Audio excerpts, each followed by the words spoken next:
7 chakras, 7 energy centers. Most people don't realize this, but stress, negative emotions, and even lack of confidence can sometimes be connected to blocked energy centers in the body. This yoga flow activates all 7 chakras, helping release stress, emotional heaviness, and low energy. And the final chakra activation is the most powerful part of this practice. Stay till the final chakra because that's where most people feel the biggest emotional release. Let's begin with Surya Namaskar.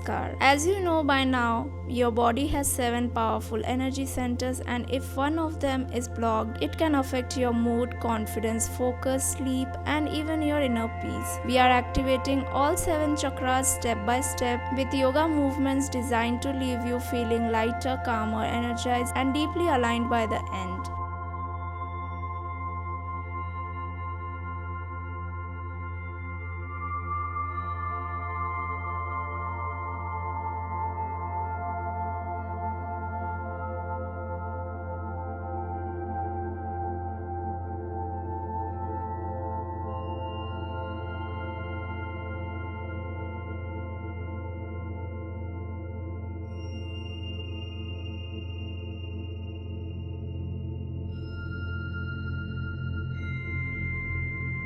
Starting with asanas that activates our most important chakra, Muladhar chakra, also known as the root chakra. When we practice yoga, we are more focused on the Muladhara than anything else because if you stabilize this, the rest is easy to create.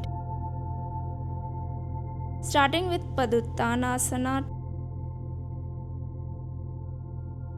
to Adho Mukha Svanasana.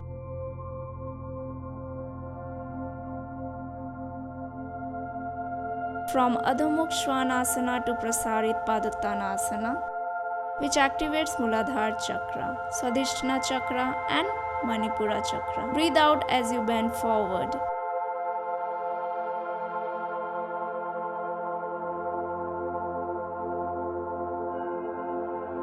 Our next two asanas help activate and open Muladhara chakra and Swadhisthana chakra, that is transitioning from Prasarit Paduttanasana to Utkat Konasana. Breathe out as you go down. From Utkat Konasana, we transition to Malasana, most important asana that helps you activate Muladhara chakra.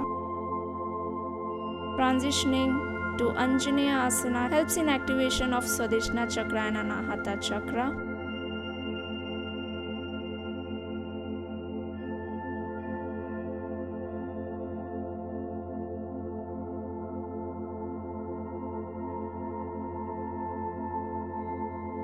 Next is Anahata Asana. As the name suggests, it activates Anahata chakra.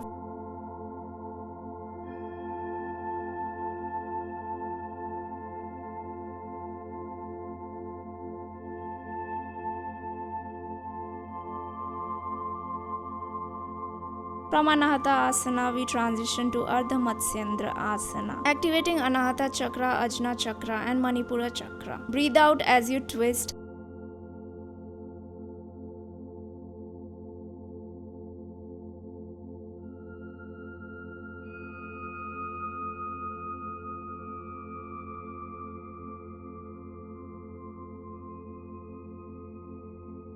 Change to Paschimottanasana, which activates Swadhisthana chakra and Manipura chakra. Transition to Purvottanasana, activating Anahata chakra and Manipura chakra.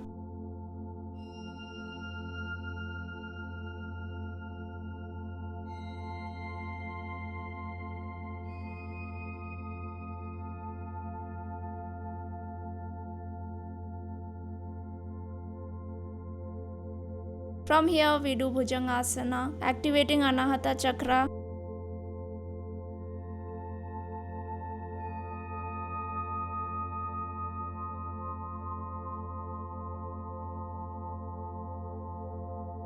Transitioning to Naukasana activates Swadhisthana chakra and Manipura chakra.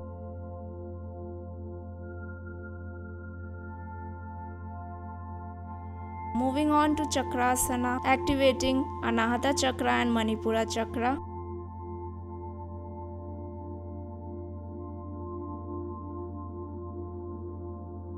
From Chakrasana, we transition to Matsyasana and activate our Anahata Chakra, Vishuddha Chakra and Sahatsra Chakra, that is the crown chakra. Next is Sarvangasana and transition to Halasana. Both asanas activate Vishuddha Chakra.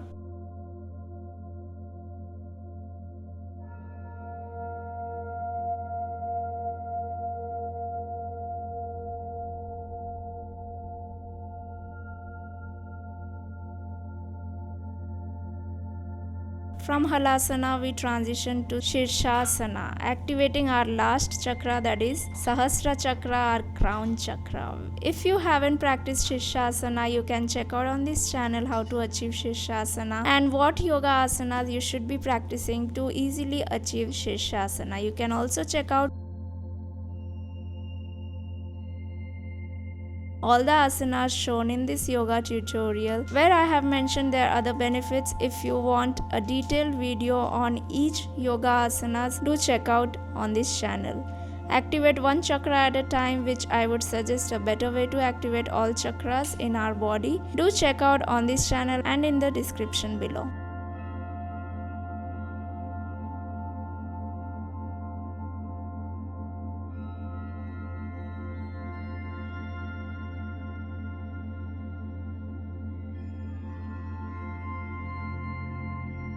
Next is Simhasana Pranayam, which activates Vishuddha Chakra, helps in thyroid disorder.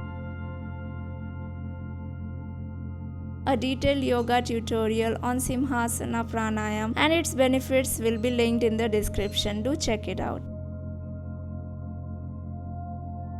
Our next asana is Balasana, activates third eye chakra.